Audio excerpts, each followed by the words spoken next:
Pendant toute l'histoire humaine, il a toujours existé un endroit totalement privé. Un endroit que personne ne pouvait observer, écouter ou analyser. Ni les gouvernements, ni les entreprises, ni même les autres humains.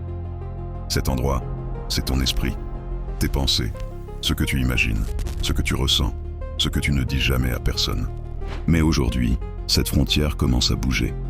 Des scientifiques ont réussi à reconstruire des phrases entières simplement en observant l'activité du cerveau d'une personne, juste en analysant les signaux électriques de son cerveau. Autrement dit, une intelligence artificielle peut déjà deviner ce que quelqu'un pense. Au premier regard, cela ressemble encore à de la science-fiction. Lire dans les pensées est une idée que l'on associe à des films futuristes ou à des technologies imaginaires. Pourtant, dans plusieurs laboratoires, des chercheurs travaillent déjà sur des systèmes capables d'interpréter l'activité du cerveau humain. Et les résultats commencent à être troublants. Dans certaines expériences, des volontaires écoutent simplement une histoire pendant que leur cerveau est analysé par un scanner.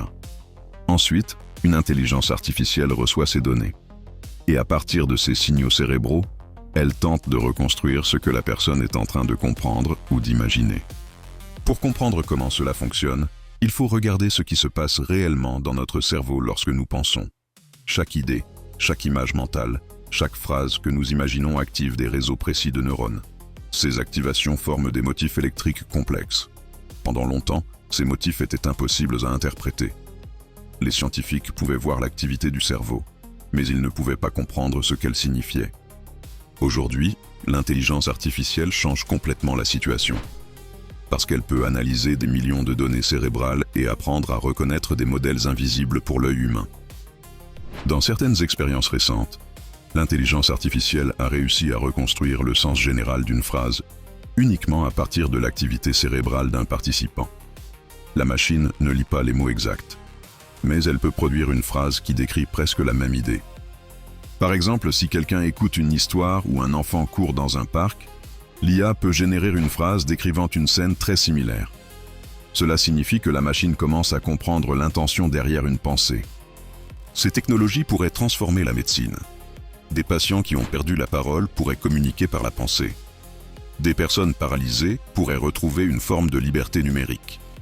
Dans ce contexte, lire l'activité cérébrale n'est plus une menace. C'est une avancée extraordinaire. Mais à ce moment-là, une question apparaît. Une question beaucoup plus troublante. Parce que si une machine peut comprendre ce que tu penses, alors une frontière disparaît. Pendant des millénaires, nos pensées ont toujours été invisibles. Personne ne pouvait les voir. Personne ne pouvait les analyser. Même dans les sociétés les plus surveillées, il restait toujours un refuge. L'esprit humain. Et si cette frontière disparaissait? Si les pensées devenaient un jour une donnée analysable? Exactement comme nos messages, nos photos ou nos recherches sur Internet. Imagine un instant une technologie capable de comprendre parfaitement l'activité de ton cerveau, tes idées, tes souvenirs, tes intentions. Ce ne serait plus seulement une innovation scientifique, ce serait un changement profond dans la relation entre l'humain et la machine. Aujourd'hui, cette technologie reste encore imparfaite.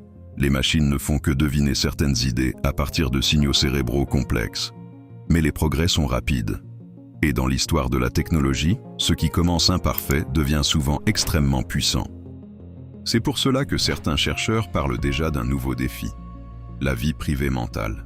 Si l'activité cérébrale devient une donnée, quelqu'un devra décider qui peut y accéder et dans quelles conditions.